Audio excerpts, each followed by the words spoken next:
Bueno, pues ahora vamos a continuar con Miguel Yasuyuki.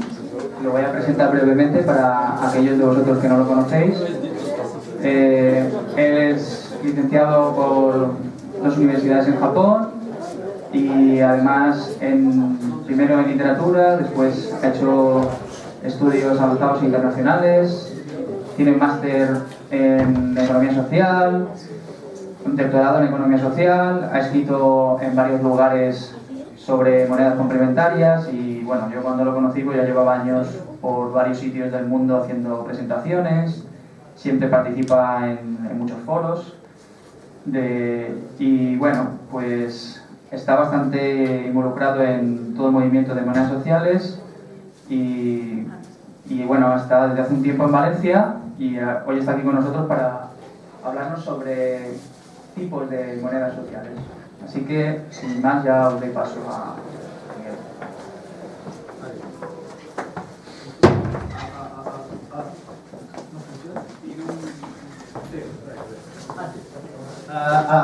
Ahora me oís, ¿no? Bueno, buenos días a todas y a todos y bueno, voy a presentarme un poco para que bueno, me conozcáis.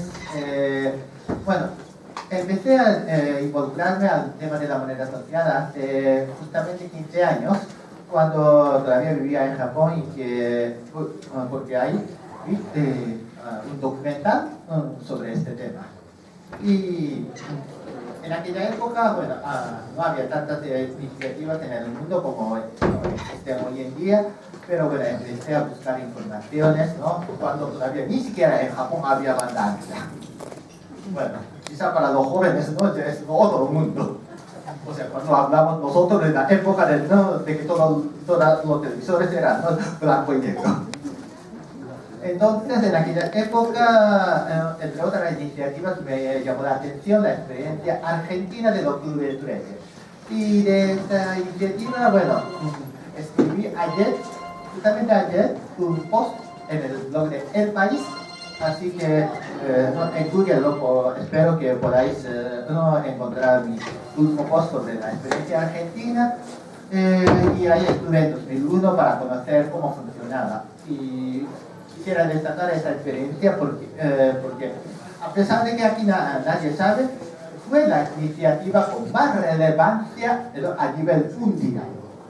Porque bueno, en aquella época, cuando la Argentina tenía su propia crisis, bueno, una de tantas crisis, digamos, ahí sí, este sistema de moneda social permitió que sobrevivieran millones de personas al pie de la letra. No exagero yo, como exagera a veces algunos argentinos. Realmente sobrevivieron gracias a la moneda.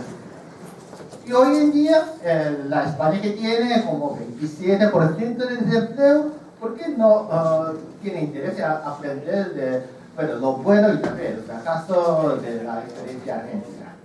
Bueno, después en Japón en 2002 o 2003 hubo como un boom de moneda social, pero lamentablemente, bueno, a pesar de vuestra imaginación, vuestra imagen sobre los japoneses, allí no hubo como intercambio de experiencias, o sea, sí, era verdad que había como centenares de iniciativas, pero cada una iba por su camino sin que, bueno, se intercambiara experiencias o se conociera.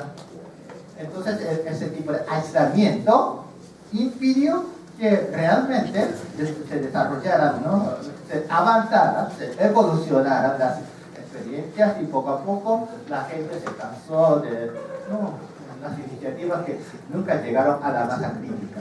Y poco a poco, después de 2003, Japón fue perdiendo su dinamismo en la moneda.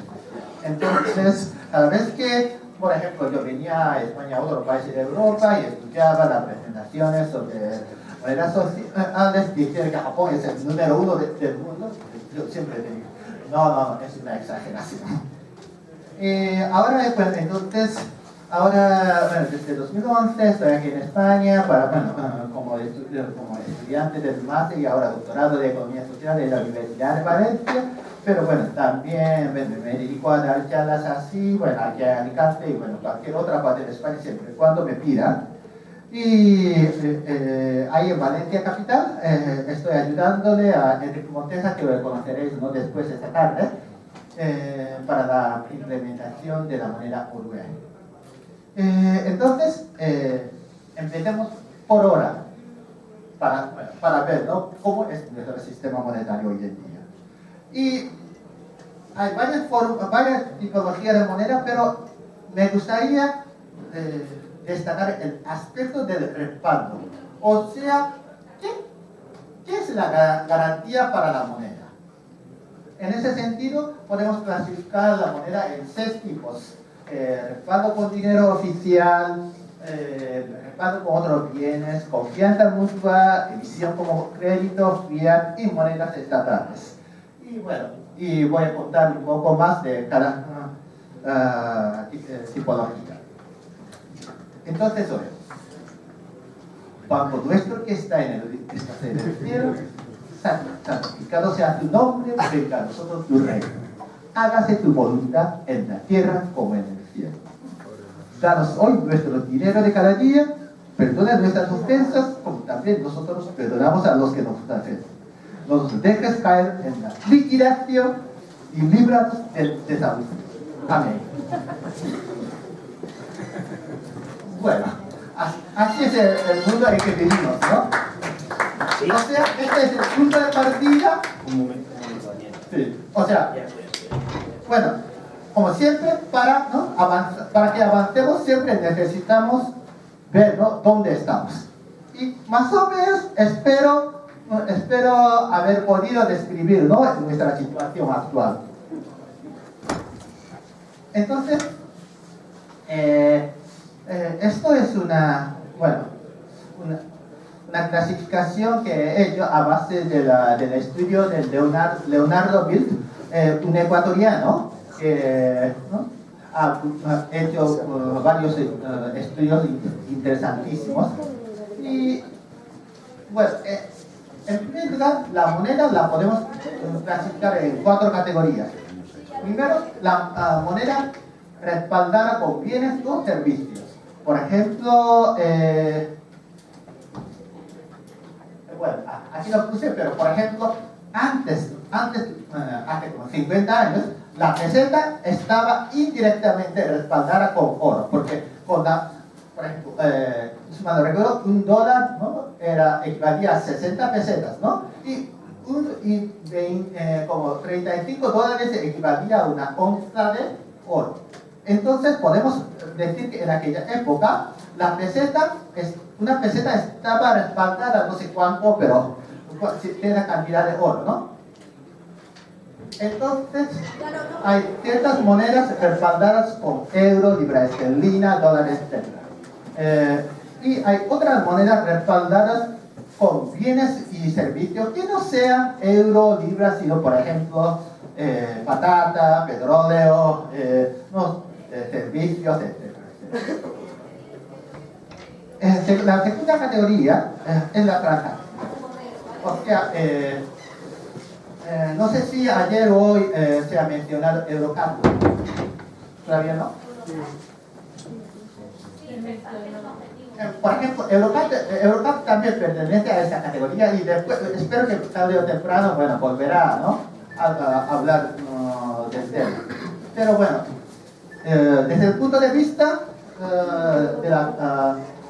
del respaldo, se trata de la confianza mutua. O sea, por ejemplo, si tengo 10 puntos positivos, eso quiere decir que tengo acceso a bienes o servicios que ofrecen otros miembros del circuito a que pertenecemos. Entonces, con el tiempo, Res Cataluña, que se presentará mañana, Drogba y Eurocat, no son de esa categoría. Entonces, no voy a entrar mucho en este tema porque, bueno, por ejemplo, todavía no está aquí, pero Dirac, o bueno, Susana, o Nuria, ¿no? De Res, contará más. ¿No? También, bueno, ¿cómo era el nombre de la señora del Banco del Tiempo? Asun, sí. Asun también contará sobre el Banco del Tiempo. La tercera categoría es la deuda. Hoy en día, bueno, de hecho, euro se emite como crédito y creo que ayer o hoy, ¿no? Ya se explicó bien, pero hay una moneda que sí se emite como deuda, que es el Banco, pero de forma diferente. Y la última categoría son monedas sin ningún respaldo. Fiat. Por ejemplo, Fiat era aquí la experiencia argentina de los clubes de crédito. Y yo diría que Bitcoin también pertenece a esa categoría. Y por último, pago de impuestos. En ese sentido, por ejemplo, la renta básica podría clasificarse más o menos como parte de esa moneda. Pero en este caso, se trata de como un huevo de color, ¿no? O sea, tenemos que pagar en vez de pensar que tenemos que pagar el impuesto para que el gobierno nos ofrezca el servicio, en este caso es el gobierno que primero nos paga para que podamos, ¿no?, pagar impuestos.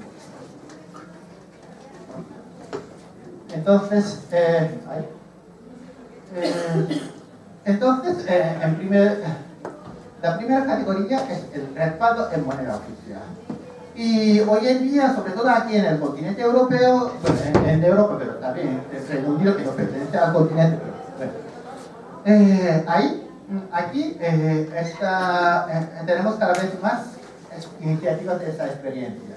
La experiencia más famosa, con más tiempo, se llama Chiemgauer, que funciona en Baviera, Alemania, ¿no? Más o menos a 1 hora y pico desde el aeropuerto de Múnich. Y también, bueno, se puede mencionar otras experiencias como Sol Violet en Toulouse, Francia, Euskal Moneta, que está en Bayona, o sea, País Vasco francés, o Bristol Pound en Bristol, Inglaterra, Escocera en Almendralejo, Extremadura, Berkshire en Massachusetts, Estados Unidos, y Banco Palmas en Fortaleza, Ceará, Brasil. En todas esas iniciativas se emite la moneda cuando hay reserva del euro, bueno, libra esterlina, o dólar norteamericano, o real brasileño, etcétera, etcétera. O sea, de la moneda, si hay respaldo, si alguien deposita el dinero oficial, ¿no?, se emite esa moneda. O sea, en ese sentido, era más o menos como similar a aquel sistema de patrón oro, ¿no? En aquella época, en teoría por lo menos, Estados Unidos emitía dólares porque tenía oro. Ahora, entonces, hacemos lo mismo, pero con la moneda oficial. Y la ventaja es que, sobre todo para los comercios locales, establecimientos, ¿no?, locales que, bueno, no quieren ninguna complicación, ¿no? Para ellos es más, para convencerles a ellos es más fácil emitir una moneda respaldada con euro, porque el euro tiene esta como utilidad, ¿no?, aceptabilidad, ¿no?, universal. Pero al mismo tiempo existe la desventaja de la dependencia al euro. O sea, si no hay euro, no se puede emitir ninguna moneda. En caso de Alicante, creo que esta ventaja no creo que sea tan grande, porque se trata de una de las zonas más turísticas de España, ¿no?, a donde no dejan de venir ingleses, alemanes, etcétera, a gastar euro. Y digo así porque Chiemgauer también funciona en una zona con un perfil similar. Ahora entramos en Chiemgauer. Chiemgauer funciona, no sé si algunos de vosotros conocéis a Baviera, Múnich, o sea, no es Alemania, pero casi Alemania, ¿no? Chiemgauer funciona en la zona entre Múnich y Salzburgo. Y de hecho, entre Múnich y Salzburgo pasan trenes regionales, ¿no?, cada hora. Y en 1 hora y media más o menos pues, se puede viajar entre Múnich y Salzburgo. Entonces, coges uno de esos trenes y antes de llegar a Salzburgo, antes de entrar en Austria, llegas, por ejemplo, por Rosenheim o Finham, Chiemsee, Traunstein. Por ahí funciona Chiemgau. O sea, Chiemgau funciona en 2 comarcas alemanas, o Landkreise en alemán, en la comarca de Traunstein, la comarca de Rosenheim y también en las ciudades de Rosenheim. Y es muy importante porque en esta zona existe un lago muy lindo, muy bonito que se llama Chiemsee. Entonces, en verano la gente viene a veranear y en invierno la gente viene a esquiar o bueno, a patinar o todo eso, ¿no? O sea, se trata de una zona turística que no dejan de recibir turistas. Y que ellos, claro, gastan dinero, ¿no?, en el hotel, en la, ¿no?, hostelería, etc. Pero a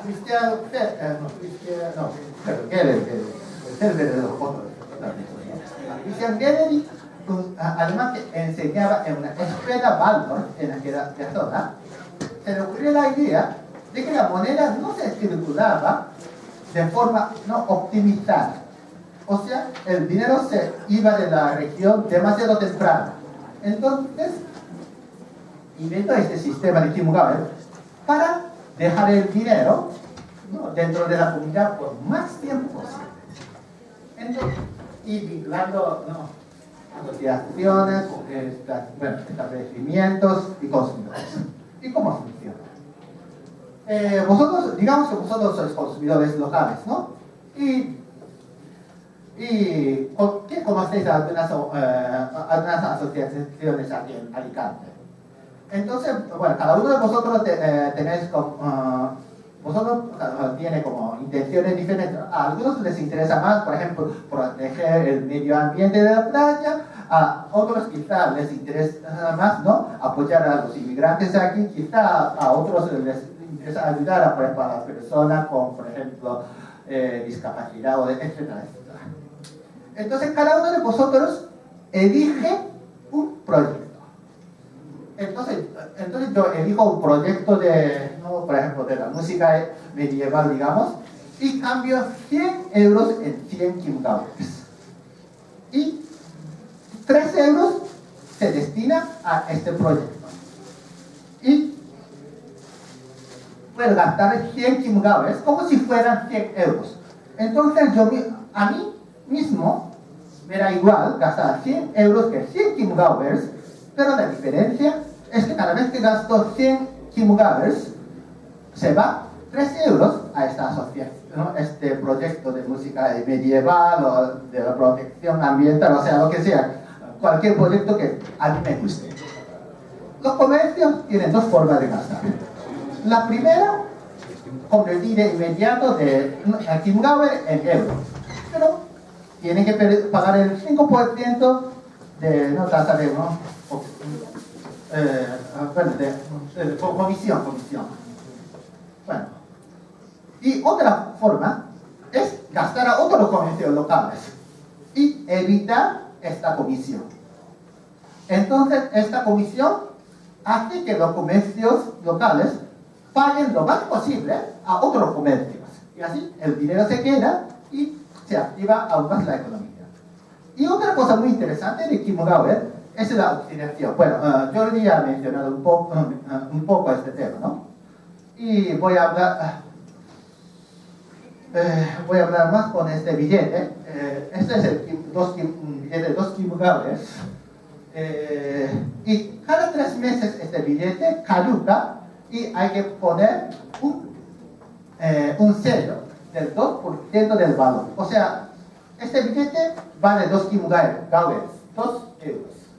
Entonces, cada 3 meses, enero, abril, julio, octubre de 2012, y enero, abril, julio y octubre de 2013, hay que comprarse un sello de 4 céntimos y colocarlo ahí. Bueno, a nadie le gusta, ¿no? Entonces quedarse con este billete por mucho tiempo. Entonces la gente gastaba cuanto antes. Y así la economía estimulaba. De hecho, ellos hicieron estudios y comprobaron que Kimgaber se circulaba como 3 veces más o menos, más rápido que él. Y otra ventaja de este sistema es que con este dinero también cambia la relación ¿no? En caso de que los comercios pidan préstamos. Por ejemplo, si Enrique tiene 10.000 Kimgabers, ¿qué haces? Pedir. Si no tienes nada que gastar. O sea, y bueno, entonces a mí, por ejemplo, a mí se me ocurre la idea de poner, por ejemplo, un restaurante japonés vegetariano y necesito 10.000 Kimgabers. Y en este caso, la relación entre Enrique y yo es diferente porque Enrique, bueno, normalmente si se trata de 10.000 euros, me pedirías tasas de interés, ¿no? Bueno, 3 o 5, 7%. Pero porque bueno, si te quedas con euro, ¿no? En el bolsillo, bueno, en el sobre o no sé qué, este dinero nunca pierde el valor.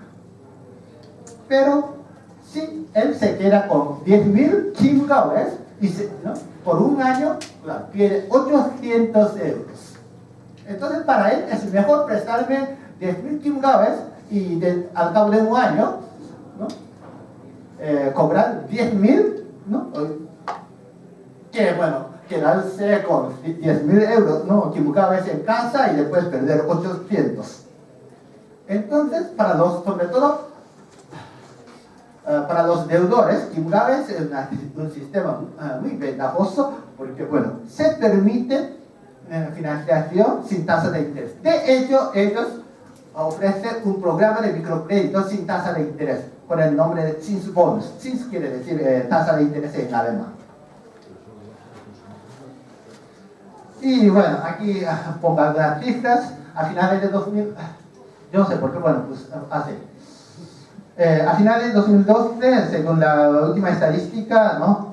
Hay como 2.500 consumidores y se facturan como más que 6 millones de Kimgabers, ¿no? Por año. Y en este mes, ¿no? Hay como más de 600 comercios locales y 250 proyectos sociales que aceptan. Y se circulan más o menos como 700.000 Kimgabers. Entonces, aquí está la circulación, ¿no? Aquí está la oficina de Kimgaber, que vende, ¿no? Kimgabers a los consumidores, que son los consumidores que eligen proyectos. Y el 3% va al proyecto social y el dinero circula entre consumidores, comercios y otros comercios. Y cuando los comercios realmente necesiten euros, por ejemplo, si yo tengo un comercio de electrodomésticos, claro, no puedo encontrar, ¿no? proveedores de electrodomésticos en el interior de Baviera. Entonces necesito euros para pagarles a mis proveedores y tengo que pagar el 5% de comisión. Y ahora desde el punto de vista de la oficina, venden 100 Kimgabers, ¿no? Consiguen 100 Kimgabers, paga 3 a las asociaciones, 95 a esos comercios y se queda con 2. Y con estos 2 y un poco más, ¿no? Por otros motivos, cubren los gastos, ¿no? Administrativos, por ejemplo, para imprimir billetes, para administrar la página web, ¿no? Y para cubrir todos esos costos de impresión, etcétera, etcétera. La segunda categoría son monedas respaldadas con bienes. En este caso no se trata del euro, sino algunos bienes. En este caso, bueno, no son muchas estas experiencias, pero por ejemplo se dispone de alguna literatura sobre la experiencia del Banco de Obra Comunitario en Córdoba, en el interior de Córdoba, Argentina. Y Eloisa Primavera, de que conoceréis a algunos de vosotros, ha propuesto y también ha puesto en marcha algunas experiencias de ecobanco, o sea, ferias con moneda social respaldada con bienes. En este caso, por ejemplo, yo tengo mi propia huerta y produzco muchas patatas, ¿no? Entonces voy a esta casa de cambio y dejo, por ejemplo, 20 kilos de patata y en cambio consigo equivalente de 10 euros, ¿no? En este caso, este dinero, ¿no? Esta moneda social está respaldada con las patatas que he dejado yo. Y claro que habrá, ¿no?, alguien que querrá, ¿no?, cambiar esta moneda por las patatas. Pasa lo mismo quizá, por ejemplo, con los libros que tienes, o otros alimentos, o con ropa, o quizá con coche de segunda mano, o sea, lo que sea. Lo importante en ese sentido son toda clase de productos, o bueno, en teoría también los servicios, o bueno, el compromiso a ofrecerle el servicio. Por ejemplo, digamos que tengamos aquí, ¿no?, hay diseñador profesional, y este chico se compromete a ofrecer su servicio equivalente a 100 euros, como, bueno, cheque, ¿no? Entonces, la oficina, ¿no?, acepta este cheque y la moneda circula entre otros socios, ¿no?, con su servicio de diseñador como respaldo. Y en el caso del Banco de Obra Comunitario, que bueno, funcionó en los primeros años, porque bueno, esta iniciativa nació con la fundación de una escuela autogestionada en el interior de Córdoba, Argentina. Se trataba de la gente de clase media, con educación, ¿no?, con visiones alternativas, pero ellos no tenían mucho peso, mucho dinero argentino, mucho peso argentino. Pero tenía otras cosas, ¿no? Por ejemplo, ¿no?, algunas capacidades, algunos alimentos, etcétera, etcétera. Entonces decidieron, ¿no?, implementar esta moneda para pagar, ¿no?, a los profesores y también a otras cosas, para cubrir todos los gastos. Y a los profesores, ¿no?, al final y al cabo, les da lo mismo, ¿no? Por ejemplo, bueno, suponiendo que 2 kilos de patata vale 1 euro, ¿no?, cobrar, por ejemplo, 10 euros más y comprar 20 kilos de patata, o cobrar, ¿no?, equivalente de 10 euros en moneda social y comprar después patata. Porque lo que al fin y al cabo le interesa es conseguir patatas. Y el medio no es importante. Puede ser euro, puede ser peso argentino, puede ser dólar, puede ser moneda social, puede ser cambio indirecto, pero no le importa el medio. Y bueno, hay algunas literaturas más sobre esta experiencia, así que si quisierais podéis referiros a estas experiencias. Y en cuanto a la propuesta de la profesora Eloisa Primavera, se trata también de la moneda del mismo modo, pero para ferias. O sea, al comenzar una feria, la gente deposita, por ejemplo, mermelada, patata, o aceituna, etc. En cambio, se emite una cantidad correspondiente de moneda social. Y del mismo modo, se emitirá otra moneda a nivel internacional y hasta global. Y es la propuesta de aquel señor Bernard Liebel, aquel señor belga, que ha acuñado el concepto de la moneda complementaria. O sea, este tipo de moneda para satisfacer, o sea, el mismo esquema para satisfacer las necesidades del barrio, por ejemplo, en el caso del Banco de Obra Comunitario, funcionará también para comercios internacionales, por ejemplo, entre España y Alemania, Estados Unidos, Argentina, Brasil, China, etcétera, etcétera. En este caso, se emite la moneda cuando se deposita bienes de utilidad universal. Puede ser petróleo, puede ser minerales, hierro, puede ser trigo, quizá puede ser aceitunas, ¿no? No sé si se emitirá una moneda cuando se deposite el aeropuerto de Castellón, pero bueno. Entonces, lo importante de estas cosas es que la moneda no sufre altibajos, porque de las cotizaciones de moneda. Bueno, el euro todavía es una moneda muy estable, pero en el mundo hay otras monedas que suben y bajan, ¿no? Como montaña rusa. Entonces, si tienes un negocio en uno de estos países, es muy difícil cotizar tus productos, ¿no? En esa moneda nacional. Pero con esa moneda, con aceptación universal, es mucho más fácil hacer intercambios, ¿no? Con otros países.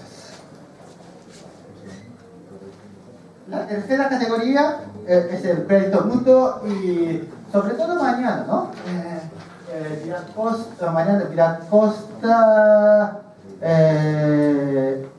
Asus, ¿no? Sí. Asus sobre el Banco del Tiempo y también Nuria, de Res Cataluña, explicarán de sus experiencias desde su propio punto de vista, entonces no voy a entrar mucho, pero en este caso se emite la moneda cuando alguien le compra a otra persona, pero este pago significa el compromiso del comprador a ofrecer algo en cambio en el futuro a otra persona, o bueno, puede ser la misma persona también, pero a alguien del sistema. Y bueno, vamos a ver más en detalle este sistema ahora. Lo importante es que hay una diferencia fundamental entre el saldo negativo de estos sistemas y la deuda que no solemos tener, ¿no? en el euro y otra moneda oficial. En caso, por ejemplo, si yo tengo 10.000 euros de deuda hoy, ¿esa deuda seguirá siendo 10.000 euros dentro de 5 años?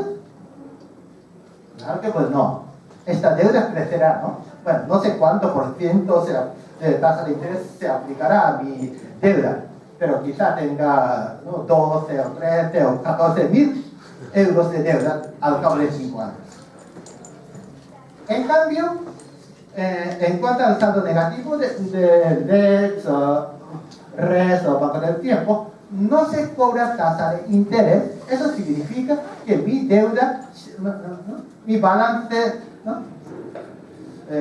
Sigue siendo igual. Entonces puedo liquidar este saldo negativo hoy, o dentro de una semana, o dentro de 3 años. Todo depende de mi situación. Y vamos a ver, ¿no? Por ejemplo, el 15 de enero, Enrique le compra a Johnny 3 kilos de patatas y paga 2 puntos. Entonces todo el mundo empieza con saldo inicial de 0. Y Enrique paga, por lo tanto, su saldo ahora está 2 negativo. Mientras que Johnny ha vendido y por lo tanto está con 2 positivos. Pero en este caso, el saldo de Enrique, al suponer que no hará, que no va a hacer ningún como intercambio, ¿no? A corto plazo, seguirá siendo 2 negativos. O sea, no se aumentará ni a 3, 4 o 5. Y después me meto yo a comprar, ¿no? Un libro a Enrique, porque sé que Enrique tiene miles de libros en su casa. Entonces le pago a Enrique 10 puntos. Y ahora Enrique ha liquidado su saldo negativo y en cambio, ¿no? Al contrario, está con su saldo positivo de 8. Mientras que yo he pagado 10, entonces estoy con 10 negativo y yo que no se ha metido en esta transacción sigue con 2 positivos. Y aquí ves que al sumar todos los saldos, claro, llega al 0 siempre. También pasa lo mismo cuando Susana le pide a Jordi a arreglar su coche y paga 50 puntos. Bueno, ahora el saldo es un poco más grande, ¿no? Que otras transacciones, pero el sistema sigue siendo igual. Y así, en principio, así funcionará también el REST. Y bueno, Y en caso de Ecochar, ya hay en Cataluña también, nomás, ¿no? El principio es así, ¿no? Banco del Tiempo también, bueno, funciona más o menos así, si mal no recuerdo, pero así puedes corregirme, ¿eh? Pero bueno, Banco del Tiempo nació en Washington DC, capital de Estados Unidos, y cuando nació se llamaba como Time Dollar, o sea, dólar del tiempo, pero al expandirse a otros países, ¿no? Se cambió de denominación a Time Bank, o Banco del Tiempo, ¿no? Y en España estas experiencias empezaron a comentarse a finales de la década 90 con un programa de la Unión Europea, ¿no? Que no solamente impulsaba aquí en España, sino también en Italia y Portugal. Y hoy en día Galicia tiene una ley para fomentar bancos municipales de tiempo. Y en principio el sistema funciona de un modo similar, pero que la diferencia es que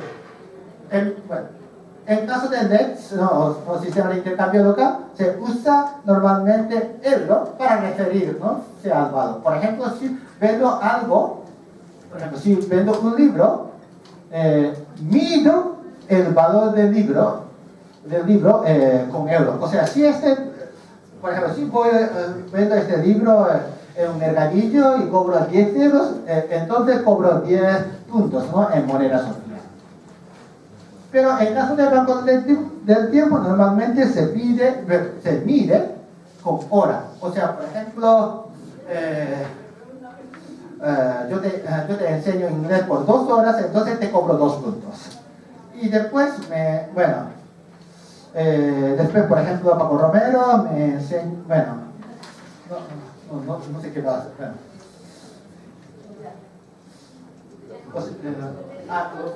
Por ejemplo, después Paco Romero le ofrece a Julia una carpintería por 3 horas. Entonces le cobras a Julia 3 puntos. Y la hora es la unidad más fácil, ¿no? Porque para cualquier persona una hora vale una hora. Y aquí en el contexto de España hay una asociación, Salud y Familia en Barcelona, que se dedica a promover el Banco del Tiempo. Bueno, hay otros como promotores también. Pero en el caso de Salud y Familia, organiza un encuentro anual, más o menos en octubre, ¿no? Ahí en Barcelona. Y bueno, mañana por la tarde Nuria de Res Cataluña os explicará mucho más sobre este sistema. Bueno, la denominación, sé que la denominación Res en catalán es un poco extraño, pero es porque es un sistema que vino de Bélgica. En Bélgica, entonces en flamenco o francés, Res no es una palabra, pero en catalán o valenciano, claro, tiene otra cosa. Es un sistema bueno, para no complicaros más, digo que se trata de un sistema similar al NETS, pero para transacciones entre empresas, pymes. Y factura más o menos como 30 millones de euros por año en Bélgica.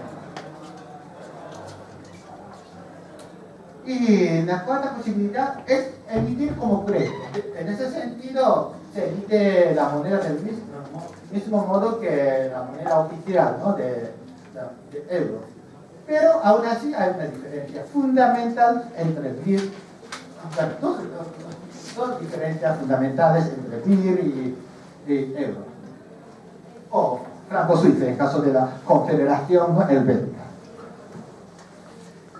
Por ejemplo, nosotros cuando tenemos dinero, podemos depositarlo en cualquier banco o caja de ahorro y podemos cobrar tasa de interés. Bueno, para facilitar el pensamiento, podemos suponer que podemos cobrar 2% de tasa de interés como depositario. Cuando a nosotros nos toca pedir préstamo al mismo banco, a la misma caja de ahorro, etc., tenemos que pagar este 2% más la tasa de comisión, etcétera, que tendrá que cobrar el banco. Entonces, por ejemplo, el banco me presta un préstamo a 5%, porque el banco necesita también pagarles a sus depositarios. En caso del banco BIR, ellos mismos pueden crear BIR, ¿no? O sea, no necesitan pagarle a ningún depositario. Por lo tanto, se elimina esta parte del 2%, entonces en vez del 5% se puede prestar BIR a 3%. Entonces, muchas pymes prefieren tomar préstamos en BIR, a pesar de que esa moneda no está afectada ni por grandes corporaciones ni por empresas extranjeras, porque la tasa de interés es más barata y con 60.000 empresas asociadas al sistema prácticamente se puede pagar cualquier servicio o producto. Entonces, y otra ventaja es que el Banco BIR sigue siendo una cooperativa. Entonces, es el banco de las empresas socias, por las empresas socias y, claro, para las empresas socias, por lo menos en teoría. Entonces, el Banco BIR tiene que trabajar para estas empresas y no pueden explotar esos prestatarios. Y según mi dato,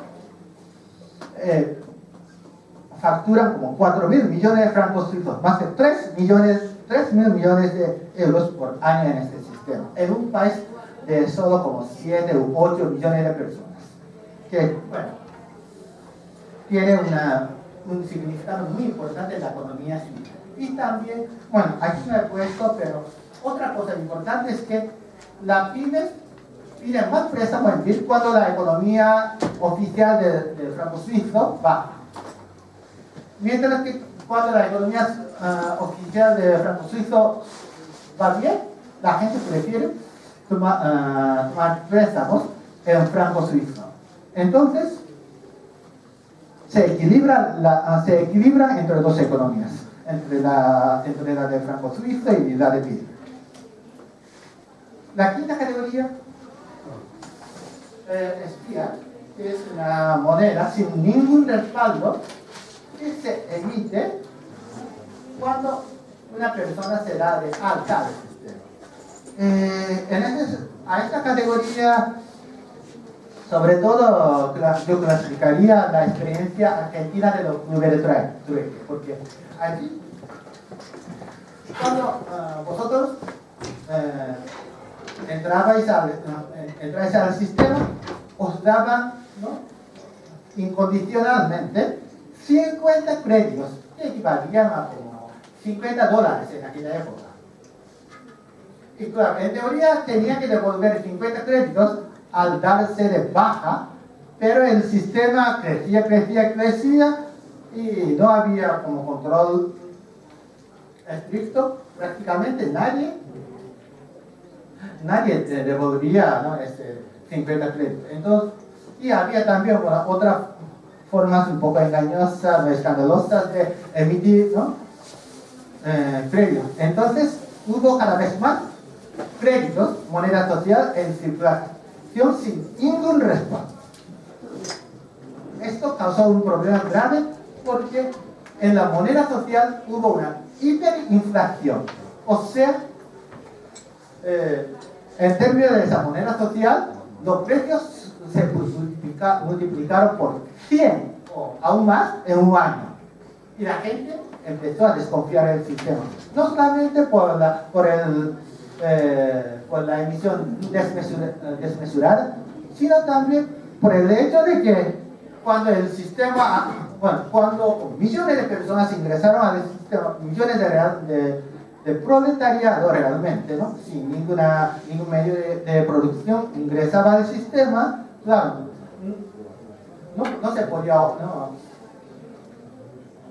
podía mantener el sistema porque no había tanta, ¿no?, oferta de bienes, ¿no?, para satisfacerles. Y siempre y cuando se produce una inflación, bueno, en este caso hiperinflación, ¿no? Cuando hay muchísima más demanda que oferta. Y Bitcoin, yo consideraría que Bitcoin también es de esa categoría porque Bitcoin, bueno, Bitcoin se producía con aquella técnica de minería, que bueno, después de haber leído varias veces la explicación de la página web, yo no alcancé a entender.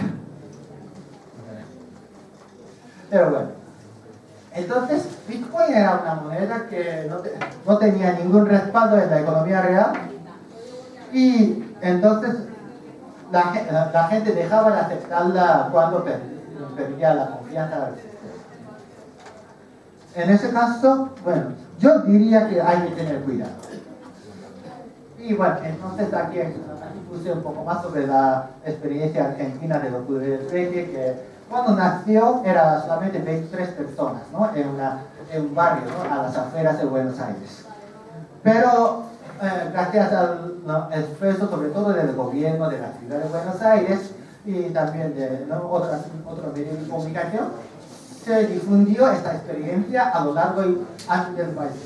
Quizá al pie de la letra, como dicen los argentinos, desde la Quiaca hasta Ushuaia. O sea, en un país de 4.000 kilómetros del norte al sur. El problema es, pero con tantos problemas, no hubo esta hiperinflación y la gente empezó con la desconfianza y el sistema dejó de funcionar. Pero aún así, hay muchas cosas que aprender de la Argentina, sobre todo algunas metodologías para impulsar a la gente a dedicarse a la producción y también descubrir sus capacidades productivas. Y por último, yo presentaré las monedas estatales que emiten los propios gobiernos, ojo, no los bancos centrales. Y en este caso,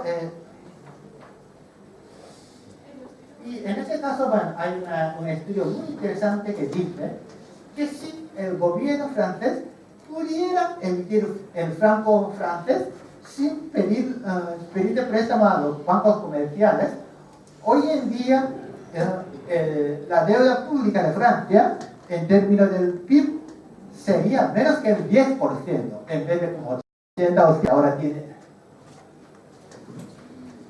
Porque bueno, no se habría necesitado pagar tasa de interés. Entonces, existen algunas propuestas de que el Estado, por ejemplo, el Estado, sobre todo el Estado español, recupere esta, se llamará peseta, bueno, quizá, ponga otro nombre, pero bueno. Lo importante es que cada Estado, recupere por lo menos parcialmente esa soberanía monetaria. Y en este caso también Argentina es un país muy interesante, porque entre la década 80 y 2002 funcionaban así, o sea, había el peso argentino del Banco Central, pero también muchas provincias, que serían más o menos como comunidades autónomas aquí en España, emitían. Entonces, imaginaos de una situación, por ejemplo, en que la Comunidad de Madrid emitiera una moneda madrileña y la Generalitat de Cataluña emitiera otra moneda catalana y la valenciana, la moneda valenciana, etc. Que se circulaban entre sí, a lo largo del Estado español. Esto es algo que pasó. Y además, hasta el gobierno federal, el gobierno argentino emitía LECO. Entonces, en 2001 estuve en una feria de Club de Trueque y ahí había un servicio de remis que es como taxi, ahí en Argentina. ¿Qué decía? Aceptamos pesos, aceptamos créditos del Club de Trueque, aceptamos dólares, aceptamos patacones de la provincia de Buenos Aires, etcétera, etcétera. Realmente aceptaba todo. En este caso, bueno, la ventaja es obvia, la recuperación monetaria del Estado. Pero, ojo, también, bueno, también, bueno, yo diría que tendríamos que tener también cuidado con el despilfarro. Y en ese sentido, quizá, bueno, yo propondría que la sociedad civil, ¿no?, en paralelo con el Estado, quizá con los gobiernos autonómicos, tendríamos que tener un sistema para vigilar la emisión monetaria, para impedir que el Estado, la Generalitat Valenciana, emita demasiado dinero, ¿no?, para construir, por ejemplo, otros aeropuertos o otros, no sé, otra tierra, ¿no?, tierra mítica, o sea, lo que sea. Sino que inviertan realmente en la salud, en la educación. Bueno, ahora os presento más información. Entonces, el libro de Leonard Wilkes, ¿no?, sobre este tema se publicó en Quito y bueno, hay que contactarle para ver si conseguimos un libro aquí en España. Todavía no se ha publicado, pero bueno, es un libro muy interesante que valdría la pena leer. Y en cuanto a Argentina, tenemos 3 libros y nuestros amigos argentinos nos han facilitado el acceso, ¿no?, por colgarlos, ¿no?, en internet. Bueno, de todas formas, no os quiero forzar a no tomar nota porque, bueno, aquí están mis contactos y si queréis, después, ¿no?, bueno, si queréis más informaciones sobre todo eso, por favor, ¿no?, enviadme un correo y os mandaré, ¿no?, os facilitaré las informaciones que queráis. Gracias.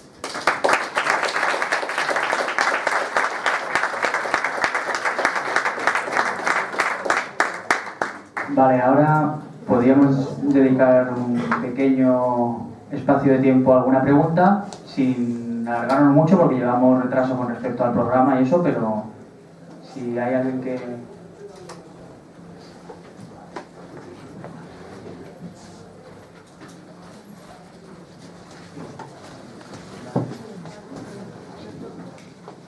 La moneda esta de Baviera, el Zimbabue o Zimbabue, como se llame, ¿qué pasa con el tema de impuestos? Es decir, ¿hay algún control estatal sobre esas transacciones? Y otra pregunta es sobre el tema de la falsificación. ¿Hay algún problema en la definición de monedas a la hora de que se puedan falsificar, ¿no?, pues tomar medidas?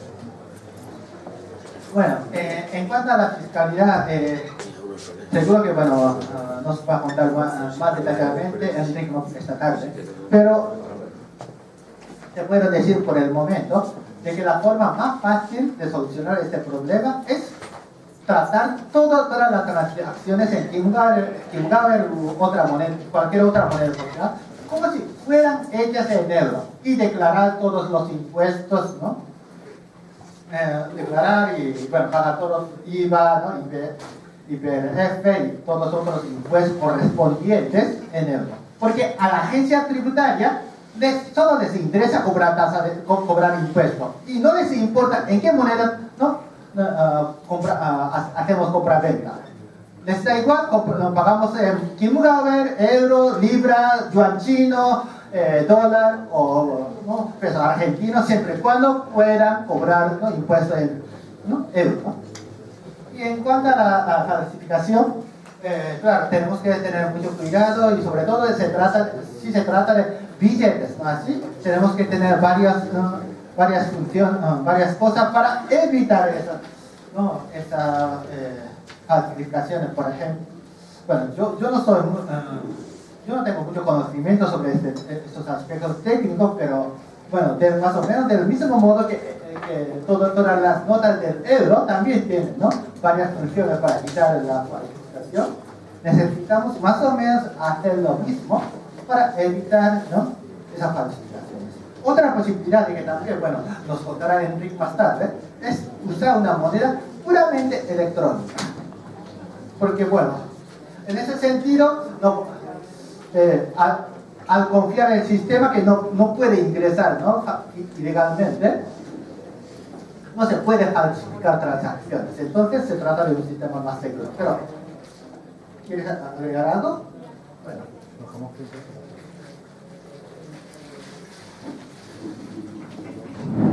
Es imposible que te creas. Bueno, Miguel está trabajando con nosotros en Zafa y como veréis es una gran adquisición. Tenemos a Bernard, tenemos a Esther y la moneda nuestra es una moneda que no es convertible. Hemos hablado con 3 inspectores de Hacienda, estoy anticipando parte de esta tarde, ¿no? Hemos hablado con 3 inspectores de Hacienda, con un jefazo de los tributarios y varios asesores fiscales. Pues la única forma de escapar a los temas tributarios, ¿de acuerdo? A nosotros, es no considerar a la UE, como se llama nuestra moneda, no considerarla como un dinero, sino considerarla como corticoles o como cheques mágicos. Simplemente es, desde el punto de vista del comercio o del establecimiento, es simplemente una atención que se hace a los clientes que disponen de este tipo de moneda social y como no son papeles, que es una cosa electrónica, como ha Miguel, pues con ese saldo pueden regalarlo a sus clientes como un sistema de fidelización, igual que se hace con las millas de vuelo frecuente de los aviones o así. Pero, y no quiero extenderme más, pero si una moneda, y esto es contestar directamente a la pregunta que te he hecho, si una moneda, por ejemplo, como la de Bristol Pound, por ejemplo, ¿no? Es una ciudad de ciudades en transición en donde el alcalde cobra su nómina, cobra la nómina, 100% de la nómina en Bristol Pound, ¿vale?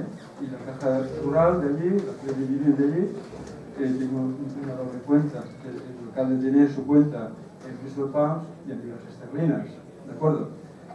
Para mí es bastante demagógico decir que cobra la nómina en Bristol Pound, porque le hace la diferencia en Bristol Pound y el ayuntamiento y automáticamente poner la orden de que ipso facto lo convierte en libras esterlinas, ¿de acuerdo? Desde el punto de vista tributario, tiene que cotizar como un ingreso, 100%, una moneda que es una moneda que es intercambiable y de una forma inmediata a la moneda oficial. Me da igual que me pagues en dólares o en rublos o me pagues en libras esterlinas o en euros, porque en realidad es una moneda que es canjeable. Entonces, esto es una cosa que después, por el tema tributario y el tema legal, lo abordaré. Miguel, te debo una. A ver, ¿alguien más?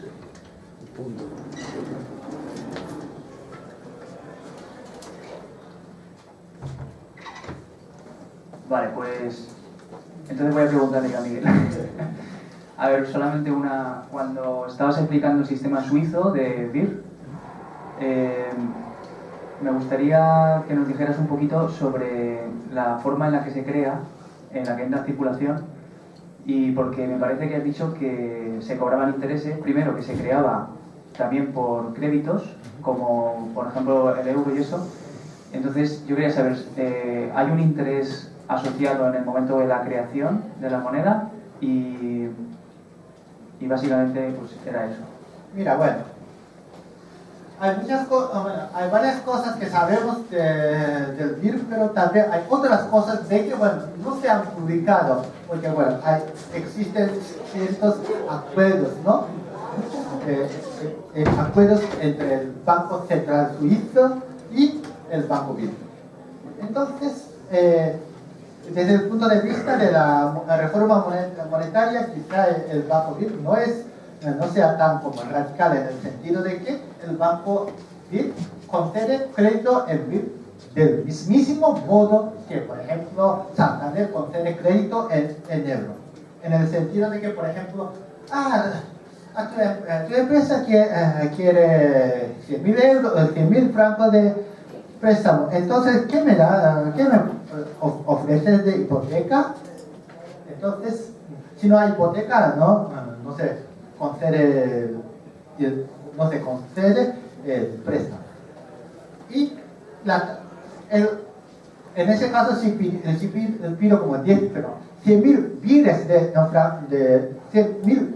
de préstamo, puedo devolver el principal de 100.000 BIES. Pero la tasa de interés, por ejemplo, 1 o 2% de tasa de interés, la tengo que pagar en francos suizos.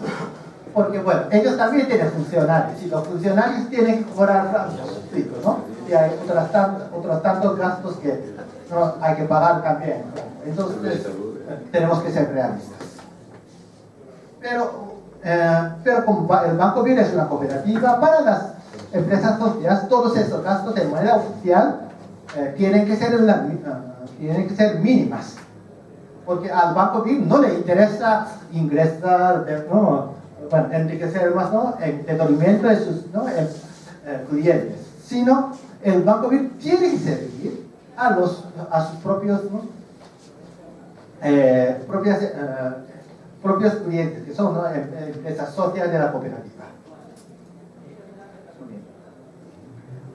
Vale, pues si no hay más preguntas, si os parece, como todo esto es mucha información y muchas cosas muy rápido, pues hacemos un breve descanso, unos 10 minutos o así, antes de la intervención de Susana, ¿vale?